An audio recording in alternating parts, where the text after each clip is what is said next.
नमस्कार मंडळी, कसे आहात? नणंद वहिनी रेसिपीजमध्ये तुम्हा सर्वांचं मनापासून खूप खूप स्वागत आहे.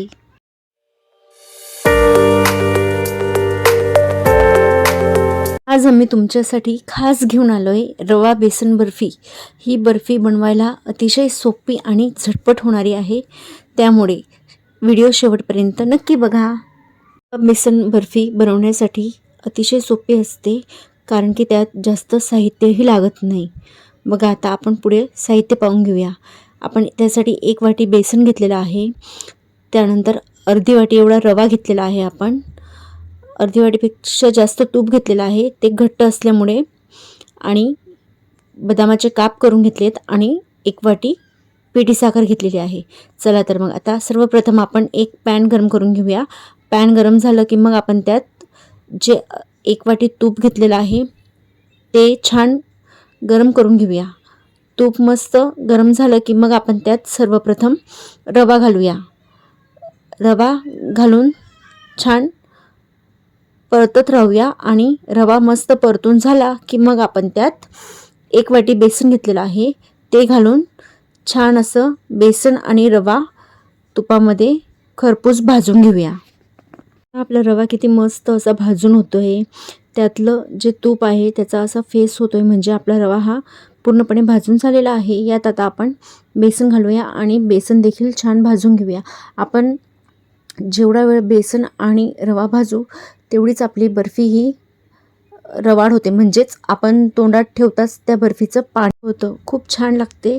त्यामुळे अशा पद्धतीने तुम्ही एकदा बर्फी नक्कीच बनवून बघा. यात आम्ही साखरेचा पाक न करता बर्फी बनवतोय. एकदा या पद्धतीने करून बघा.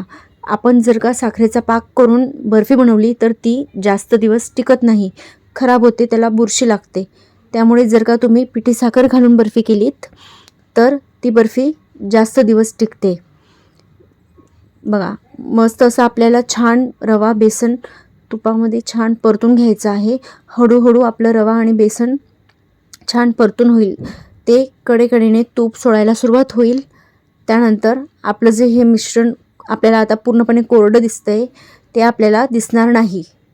5 ते 6 मिनटं सतत परतत असताना बघा, आता बेसन आणि रवा परतायला हलका जातोय, म्हणजे आता आपलं बेसन आणि रवा मस्तपणे भाजून झालेला आहे. ते आता हळूहळू तूपही सोडत आहे. बघा, पूर्णपणे आपलं बेसन आणि रवा छान परतून झालेला आहे. त्यांनी तूपही साईडला सोडलेलं आहे. बघा, आपलं मिश्रण किती पातळ झालं आहे. आता आपल्याला असंच 2 मिनटं परतत राहायचं आहे. आणि परतून झालं की मग आपण यात पुढील साहित्य टाकूया. बघा, मस्त असं आपलं रवा आणि बेसन मस्त असं भाजून झालेलं आहे. त्यांनी असं पूर्णपणे आपल्याला असं म्हणजे फेस होण्यासारखंच वाटतं ते. बघा, सतत परतत राहिल्यानंतर हलकं होतं बेसन आणि रवा. ही बर्फी करायला साधारणतः तुम्हाला 10 ते 15 मिनटं एवढा वेळ लागेल. बघा, मस्त झालेलं आहे. आता आपण यात जी पिठी साखर घेतली होती ती घालूया आणि सतत परतत राहूया. आपण पिठी साखर घातल्यानंतर आपली साखर विरघळते. बर्फी करताना आपल्याला सर्व गोष्टी बारकाईने लक्ष देऊन करायच्या आहेत. यात आपल्याला जराही पाणी घालायचं नाही आहे, कारण जर आपण यात पाणी किंवा पाक तयार करून घातला तर आपली बर्फी ही खराब होते. बघा, मस्त असं भाजून घ्यायचं. आता आपली जी पिठी साखर आहे ती देखील छान वितळून जाईल आणि आपली बर्फी होण्यासाठी आपल्याला छान असा मिश्रण मिळेल. आपल्याला सतत परतत राहायचं आहे. अजून आपल्याला 3 ते 4 मिनटं परतत राहावं लागेल, मग आपल्याला छान बर्फीचं मिश्रण तयार होईल. बेसन बर्फी खायलाही खूप चविष्ट अशी लागते. बघा, मस्त असं आपलं मिश्रण छान पातळ होतं. बघा, साधारणतः 3 मिनटापर्यंत भाजल्यानंतर आपलं जे बर्फी बनवण्यासाठीचं मिश्रण आहे ते पूर्णपणे तयार झालेलं आहे. अजून आपण 2 मिनटं परतून घेऊया आणि पुढील कृती करूया. आपल्याला बर्फीच्या छान अशा वड्या करायच्या आहेत. त्यासाठी आपण मस्त असं भाजून घेतलेलं आहे. तुम्हाला डार्क कलर दिसत असेल का, तर आपलं जे बेसन आणि रवा आहे ते पूर्णपणे मस्त असा भाजून झालेला आहे. बर्फी चवीला खूप छान अशी लागेल. बघा, पुन्हा आपण परतत राहिल्यानंतर पुन्हा हे मिश्रण आपण जेवढा वेळ अजून परतू तेवढं आपलं मिश्रण हे पातळ होत जाईल. त्यामुळे आता आपण गॅस फ्लेम बंद करूया आणि पुढील कृती करूया. पुढील कृतीसाठी एक प्लेट घेतलेली आहे, तिला थोडं तूप लावून घ्यायचं आहे. तूप लावून झालेलं आहे. आता आपण जे मिश्रण तयार केलं आहे ते घालूया आणि छान असं चमच्याने थापून घेऊया आणि वरून जे आपण बदामाचे काप करून घेतले होते ते आपल्या प्लेटच्या चौफेर पसरवूया आणि पुन्हा एकदा वाटीने थापून घेऊया. का तर आपल्या बर्फीला जे आपण बदाम टाकलेले आहेत ते पूर्णपणे चिकटतील, त्यामुळे आपण वाटीने देखील प्रेस करून घेणार आहोत. या बर्फी सेट होण्यासाठी 20 ते 25 मिनिटं वेळ लागेल. त्यासाठी आपण साईडला ठेवून देऊया आणि पुढील 20 ते 25 मिनिटांनंतर बघा आता अजिबातच आपल्या हाताला किंवा बोटांना लागत नाही आहे. आता आपण छान अशा वड्या करून घेऊया. आम्ही चौरस आकारात वड्या करतो आहे, तुम्हाला हवं त्या शेपमध्ये तुम्ही बर्फीच्या वड्या करू शकतात. बघा कट करायला देखील खूप अलवार जात आहे, म्हणजे आपली बर्फी ही एकदम परफेक्ट तयार झालेली आहे.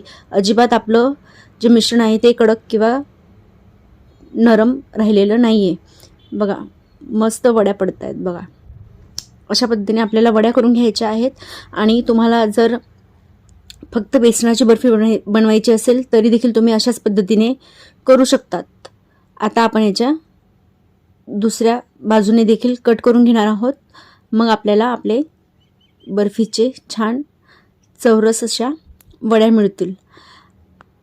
रवा आणि बेसनाची बर्फी खायला खूप स्वादिष्ट असते, त्यामुळे अशा पद्धतीने एकदा रवा व बेसनाची बर्फी ट्राय करून बघा. आणि तुम्हाला जर काही नवीन बनवण्याची इच्छा असेल तर आम्हाला कमेंट्समधून कळवा. आम्ही तुमच्या इच्छेप्रमाणे नवीन रेसिपीज देखील अपलोड करू आमच्या चॅनलला. आणि आमची रवा व बेसनाची बर्फी बनवण्याची साधी आणि सोपी पद्धत, अगदी झटपट होणारी रवा आणि बेसनाची बर्फी, तुम्हाला रेसिपी आमची आवडली असेल तर आमच्या चॅनलला लाईक, शेअर आणि सबस्क्राईब करायला अजिबात विसरू नका. बघा बर्फीचे जे पीस झालेले आहेत, वड्या किती छान अशा झालेल्या आहेत. खायला अगदी मावा बर्फीसारखी आपली ही रवा व बेसनाची बर्फी झालेली आहे. त्यामुळे एकदा अशा पद्धतीने रवा व बेसनाची बर्फी नक्की ट्राय करून बघा. आणि आमच्या रेसिपीज आवडत असतील तर आमच्या चॅनलला लाईक, शेअर आणि सबस्क्राईब करायला विसरू नका. थँक्यू.